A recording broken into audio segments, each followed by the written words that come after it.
This is ESBR Boxing. My name is Gregory Doyle. I'm delighted to be joined by my colleague Niall. This is a video where we will discuss the Tyson Fury Francis Ngannou undercard. Me and Niall have been away. We've picked out 2-3 fights that we think are worth noting, worth watching. I know it's not a huge undercard to pick from, but I do believe all the fights are very, very good on the undercard, and it's something that I'm looking forward to talking about. Niall, first of all, how are you, my friend? Are you looking forward to this weekend's fights? Yeah, I'm good. I'm really looking forward to the fights, in particular what we're going to talk about here. Like, because where there's a divisive main event, I think the undercard is really good. To be honest, they've put together a really solid undercard here. So yeah, I'm looking forward to talking about it now, and I'm definitely watching it on Saturday night. Yeah. Fantastic. Now I'm going to get straight into this. Let's get into this undercard. First fight I want to talk to you about is Fabio Wardley versus David Adeli. I don't know why now. I'm really looking forward to this fight. I think there's going to be a bit of bad temper in there. We've seen from the build-up, etc. Talk me through this fight that will maybe open the card. I could be surprised and it could be chief support, but if we look at the rest of the card and the respect to the other fighters, we've got two guys who are at world level on the other two fights, but this one possibly intrigues me the most. Talk me through the fight this weekend between both. I totally agree with you. I'm looking forward to this one here the most. I think it's a great fight. I think it's the most even affair on the card. Like, two great domestic heavyweights, up and coming domestic heavyweights. In Wardley and Adelaide, they've had that bad blood, as you mentioned, the press conference incident, which wasn't great to see, obviously, but yeah, I think it's really a really good fight. They both have major flaws in their game. That's what makes it so exciting too, which is understandable because they're only kind of up and coming professionals. In particular, Fabio Wardley. I'm a big Fabio Wardley fan. He's so rough around the edges, but that's what makes him so kind of good to watch. I think he's done so well so far in terms of the background he's had, the white collar background, no amateur experience really at all. And then you've got Adeli, who's probably the better boxer, technically the more kind of cleaner boxer, which is understandable, as I mentioned, given the backgrounds of both. But we've also seen weaknesses in Adelaide, against Sokolovsky. A lot of people think he lost that. So I'm finding this really hard to call, to be honest, as opposed to the other two fights we're going to discuss. But I'd have to say I'm going to go David Adelaide Fabio Wardley. I'm going to go to beat David Adelaide by stoppage, probably. Big puncher, as I say, very rough around the edges, but a good strong jab, big puncher. And, one thing I like about Wardley is that he seems to, we've seen it in Gorman, when he gets hit and hurt, it wakes something up in him, it fires him up, which is great to see, and he just goes for the kill then. And when he has his man hurt, he really gets him out of there. So I think, yeah, I'm going Fabio Wardley, late stoppage for that one, but great fight. Interesting. Does David Adelaide have the power to hurt Fabio Wardley now? I think he does, yeah. We've seen, he is a big puncher, and as I've mentioned, he's probably the better boxer, technically the better boxer as well to land the shots. But I don't know, something just hasn't sold me on David Adelaide as much as Fabio Wardley yet. As I mentioned, he has He's up for it now. Do you think David Adelaide really believes that he's going to win this fight Saturday? Let's look at the build-up. Let's look at the drama. Do you feel that this is a guy who truly believes I can go in there and do a job on Fabio Wardley? I do believe so. We mentioned there was the press conference incident, which could have came across as kind of, getting, Wardley's inside Adelaide's head. That's why him and his team have had to kind of react that way and start that whole commotion. But yeah, I do think he believes that he can go in there and do a job on Fabio Wardley. But Fabio Wardley believes the exact same. He's ready to go as well. So yeah, I can't wait for this one, to be honest. Very, very interesting now. Great to get your insight on that. So you're fancying Fabio Wardley potentially late in that fight.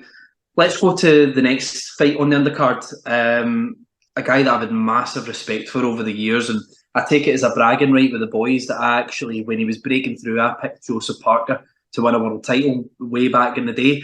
He takes on Simon Kean on Saturday. Now, Simon Kean, he's relatively unknown, big puncher if you look at his record. Joseph Parker's had a bit of a hard paper run, should we say. He's been in with Joe Joyce, he has been in with Andy Ruiz, he has been in with Anthony Joshua. He's been in with a lot of really world-class names. Are you looking forward to this fight on Saturday now? And kind of talk me through what you think may happen. Again, as you say, I'm also a Parker fan myself. I think he's really good to watch. You know, he's fast for a heavyweight. He's durable. He's technically sound. He can punch a bit. So yeah, I've enjoyed his career. I'm glad he got a world title when he did. Yeah, I think he deserved it. He seems like a good bloke as well, to be honest, outside the ring. So with this fight against Kean, I think, no disrespect to Simon Kean, but I think if Parker has any kind of ambitions at one more crack at a world title, I think he beats Kean comfortably.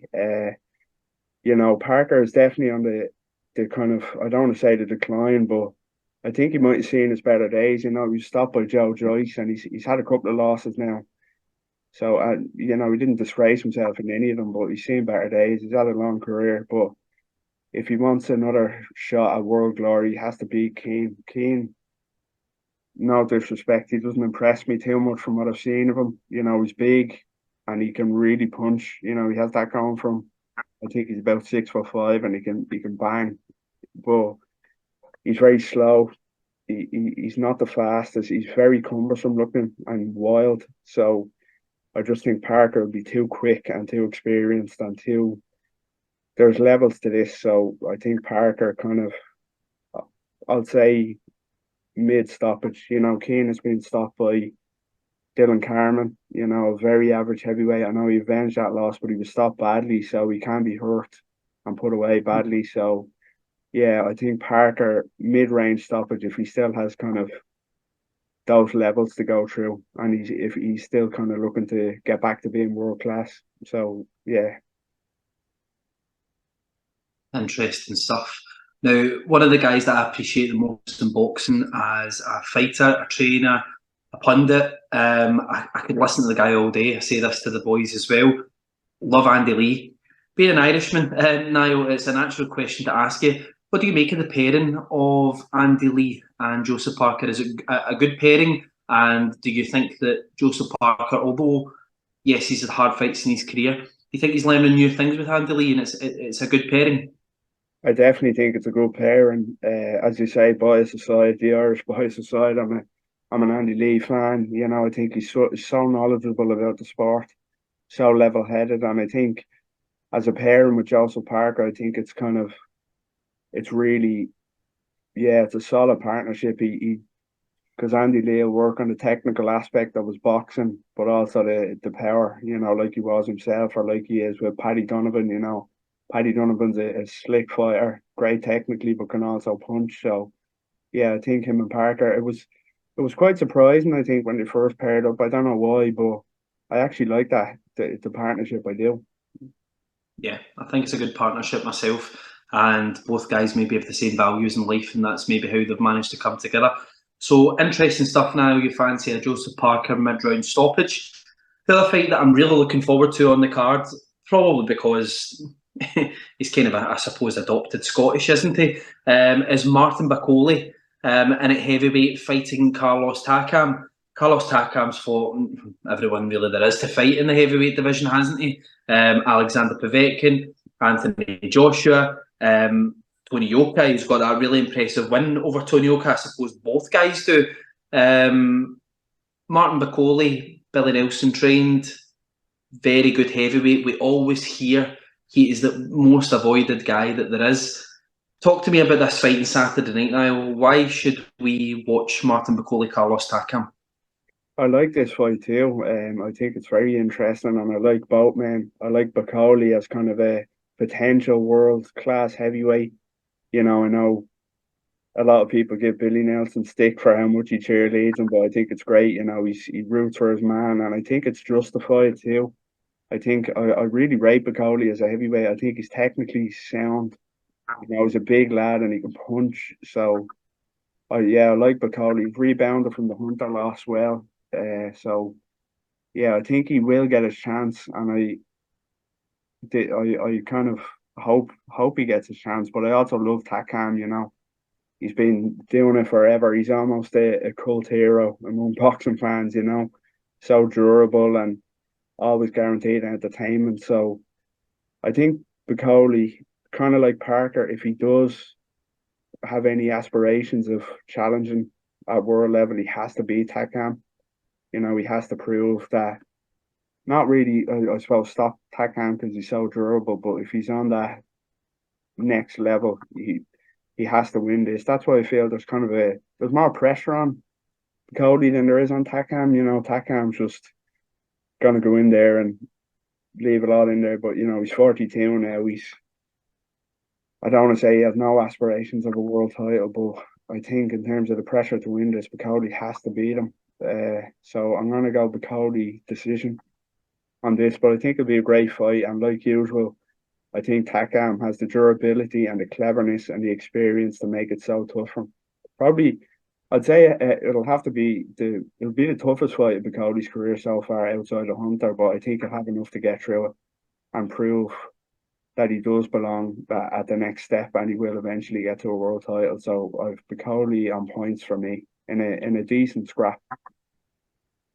Interesting stuff. Yeah, if you asked me about this maybe 6 months ago, I would have maybe picked Martin Bakole to stop Takam. But I think Takam coming back and beating Tony Yoka, that's no easy feat. It doesn't matter if Bakole beat Tony Yoka. He's still an Olympic gold medalist. That was supposed to be a bit of a bad night for him, but Takam showed that he can be beat as well.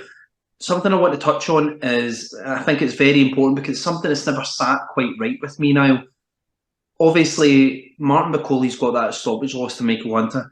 Billy Nelson, like you say, is his biggest fan, biggest cheerleader on social media. We've never quite heard what the problem was. What they hinted to was family problems, and he was under severe pressure, and it was a fight that he should have never took.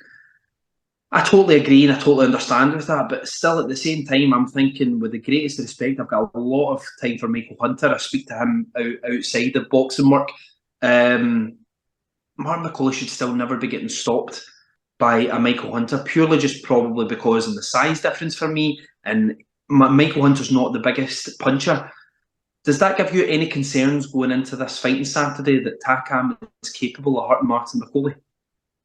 I think he can hurt him, absolutely. Like Takam can hurt anyone if he lands right on him. And in terms of the Hunter fight, I do get what you're saying. You know, there's a size disparity there that he probably shouldn't have been stopped as badly as he did. But whatever the reason that may be, it also kind of, I don't know, did it come maybe a bit too early for Martin Bakole in his career to take on Michael Hunter too? You know, he has looked like he learned a lot from that fight. So I think the Martin Bakole of now is a totally different fighter to when he fought Michael Hunter. That's just me.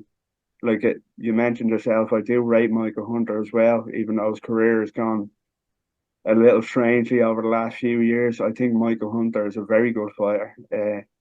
So yeah, I think, but that Bakole and this Bakole are different. But if Takam was to kind of do what he done against Yoka and upset the odds, it wouldn't massively surprise me. You know, I think he's capable of hurting him and really giving him kind of a few frightening moments here. So yeah, Takam is definitely capable of rolling back the years again. Yeah, interesting stuff. Now, it's an undercard that I have to be honest with you, probably shouldn't say this. I'm looking forward to the undercard more than I am the main event. I think the 3 fights that we've got as boxing fans, we've been spoiled a little bit. I think it's a really good undercard. Yes, it may only be the 4 fights or 5 fights on the card, but I think that the 3 we've spoken about is fantastic fights to look forward to. So on that note, yeah, Niall, I just want to say thank you so much. So we have Fabio Wardley, David Adeli, we have Joseph Parker, Simon Kean, we have Martin Bakole and Carlos Takam.